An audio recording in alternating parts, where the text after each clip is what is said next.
এই অজ্ঞানী মেয়েরা আছে তাদের একদিন বসিয়ে করে জেলে জ্ঞানের আলো আরও কত মানুষকে অজ্ঞান করে দিচ্ছে। এরা কত মানুষকে অজ্ঞান করে দিচ্ছে। আলো রাস্তা দেখাচ্ছে না, অজ্ঞানের রাস্তা দেখাচ্ছে। কত মহামহাপুরুষরা এই সাধু সমান্ত কেন দিনের পর দিন এই কঙ্কাল হচ্ছে। নিজের বাসনার জন্য কঙ্কাল হলো তো ওরা কিন্তু আবার তোমাকে মতে আবার চলে আসতে হবে। তাহলে আমি মতে যাবো বলে বারবার মতে যাবো বলে আমি পৃথিবীতে এসেছি। এই যে সুন্দর পৃথিবী আমি এসেছি, আমি তো যতবার আসবো আমি তো তোমার সঙ্গে থাকবো। আমি তো তোমার সঙ্গে থাকবো বলে এসেছি, আমি তো সাধু করতে আসি। সাধুরা কর্ম চুরি করে বললেন, কামচর্য তুমি এই যে মানুষের প্রত্যেকটা মানুষের মধ্যেই তো ভগবান আছে বলছে তো, প্রত্যেকটা জীবের মধ্যে ভগবান। ওই জীবগুলোকে আমি কোনোদিন দেখতে পারলাম না, কী খেয়েছে কী করেছে ও এসে, আমি তোমার কথা বলতে পারলাম না। তপস্যাই করে শব্দটা তুমি দিয়েছো, এই শব্দটা যদি আমি তোমার কথা যদি জগৎকে নাম বিধি করতে পারি, তাহলে আমি এসে লাভটা কী হলো?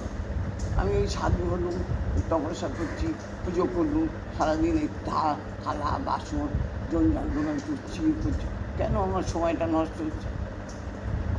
আমি যদি কেউ এসে তার কথা তো ভগবানের কথা যদি না বলতে পারলাম, তাহলে পৃথিবীতে এসে আমি মানুষ হয়ে গেছি, লাভটা কী? কিরে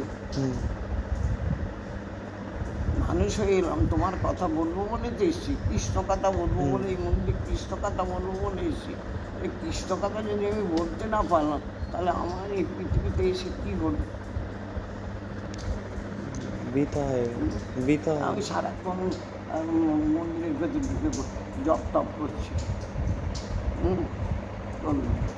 তোমার কথা বলতে পারলাম, নিজে শুনলাম, নিজেই উদ্ধার হলাম। আমি যদি সবাইকে না উদ্ধার করতে পারলাম, তাহলে আমার এখানে কী হলো? নিজে উদ্ধার করার জন্য শুধু তপস্যা করলাম।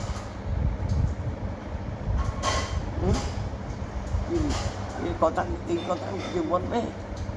আমি তো জগৎকে উদ্ধার করতে এসেছি। যতবার পৃথিবীতে প্রত্যেক জগৎ থাকবে তো একটাই। আমরা বলি এই আমেরিকা থাকবি থাকবি, আরে কোনখানে থাকবি? এটা তো একটা ছোটো ছোটো খুবই ঘর, যেমন একটা ফ্ল্যাটের, যেমন একটা ফ্ল্যাটের মধ্যে থাকে। আমি যে ভারতবর্ষের বিরাট, সেখানে বিরাট জায়গা, ওখানে ভারতবর্ষ বিরাট, সেখানে যদি আমি কৃষ্ণ কথা না বললাম, তাহলে আমার ওই ছোটো ছোটো ঘরে এখানেই যাবো, তো সেটি তো ছোটো ঘরটাও জানো তোমার। এই যে যত সব আমেরিকা বলো, লন্ডন বলো, ওটা ছোটো ছোটো পায়লার ঘর, সেখানে যত পায়লার ঘর, ওখানে কী আছে? ইন্দ্রিয় তৃপ্তি আছে। যত দেশ বিদেশে যাবে শুধু ইন্দ্রিয় তৃপ্তি করবে। তখন তবুও কী করলো?